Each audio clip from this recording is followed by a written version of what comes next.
A'udzu billahi minasyaitonir rajim. Bismillahirrahmanirrahim. Alhamdulillahirabbil alamin. Wassalatu wassalamu ala asyrofil anbiya'i wal mursalin sayyidina wa maulana Muhammadin wa ala alihi wa sahbihi ajmain. Rabbi shrah li sadri wa yassir li amri wal 'uqdatam min lisani yafqahu qawli. Amma ba'du.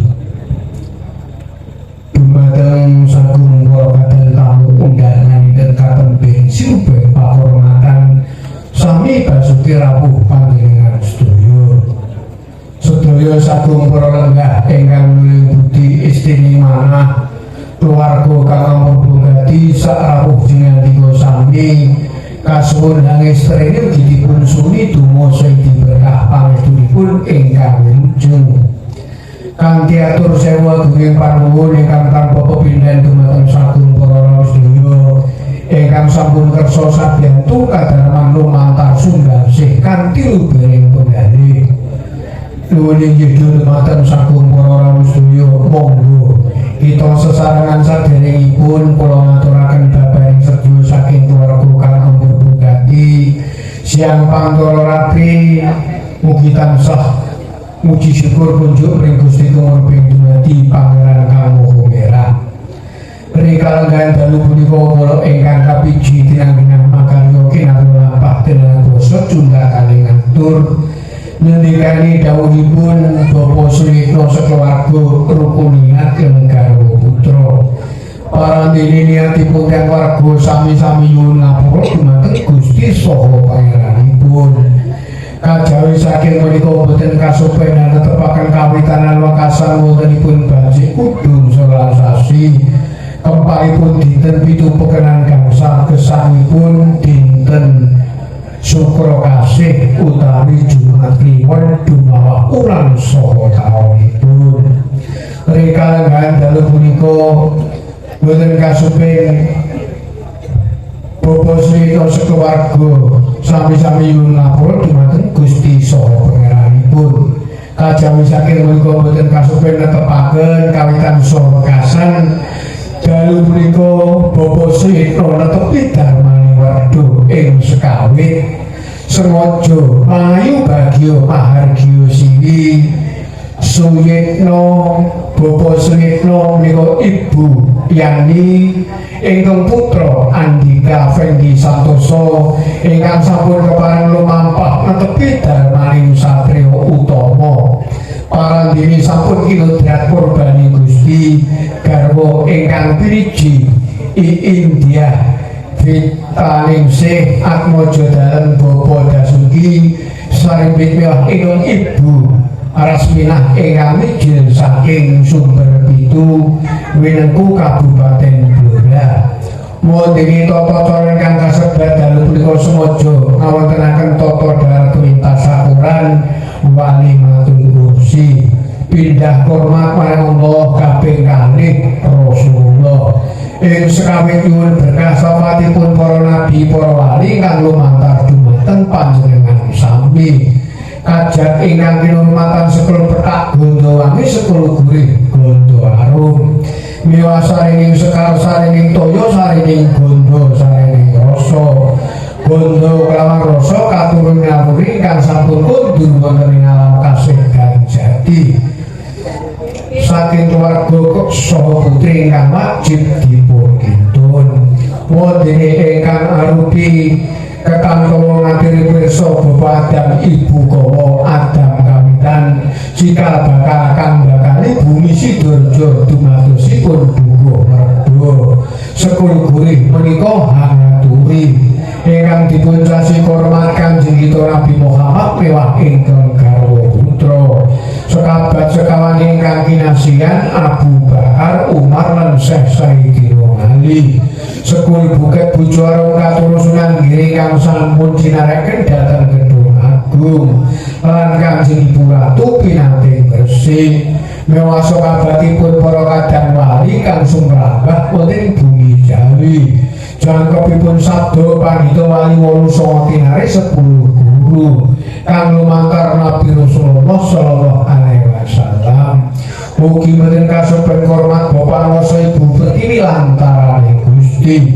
Pramila dipun sasi hormat ingginipun hamangku gati ing pangajab mugia tansah pinaringan gemah ripah loh jinawe tata karta harjo ing pamangku mugi kinarya sarat lan sarana ayat lan tentrem anggenipun mengku bali wisma pamungkinipun keluarga.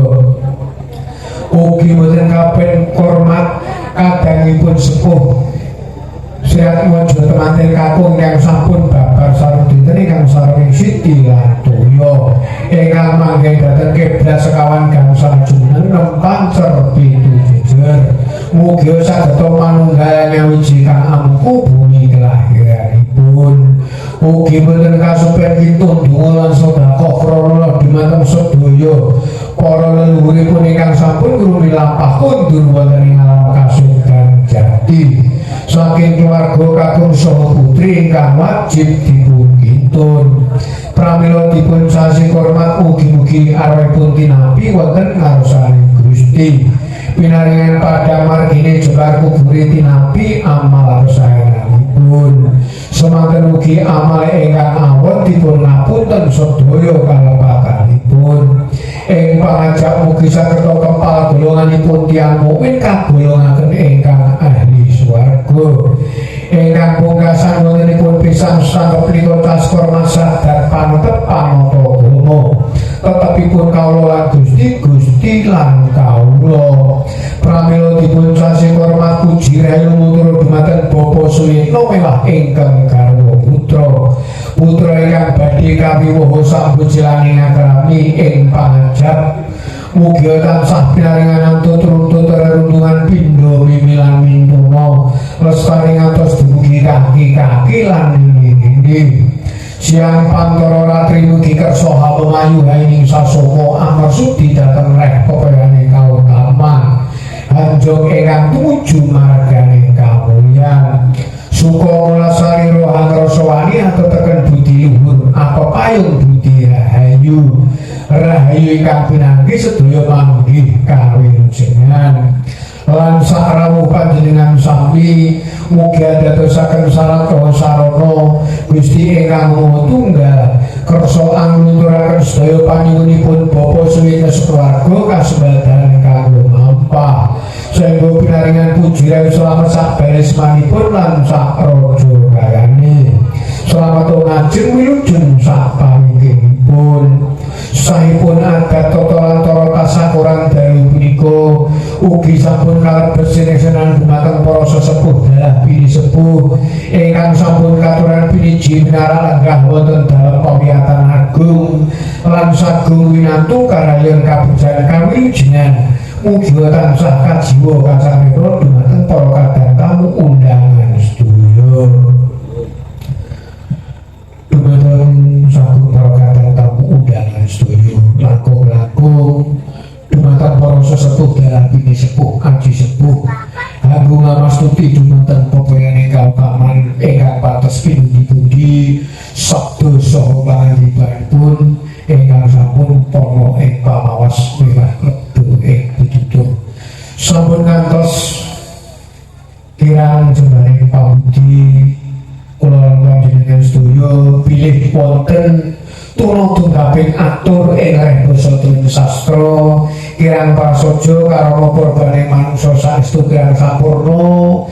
pramila kula pribadi nyuwun agungi samudra biasa pangasami kunjuk dumateng sagung para kadang tamu undangan sedaya lan saking pangajap Bapa Suyitno sekeluarga bilih anggenipun nampi ramuh jenandika sami atur papan saha palenggahan nuju prana penggalih dumateng panjenengan sedaya kawula minangka jejaring adi pranata boten kasepen tansah diwunaken tadah wadana sukalila lepat lumuntur kiagung samudra pangasami kunjuk dumateng sagung para rawuh sedaya ing wasana cekap semanten atur khala akhiru kalam billahi taufiq wal hidayah wa ridho wa inayah ihdina siratal mustaqim wassalamualaikum warahmatullahi wabarakatuh.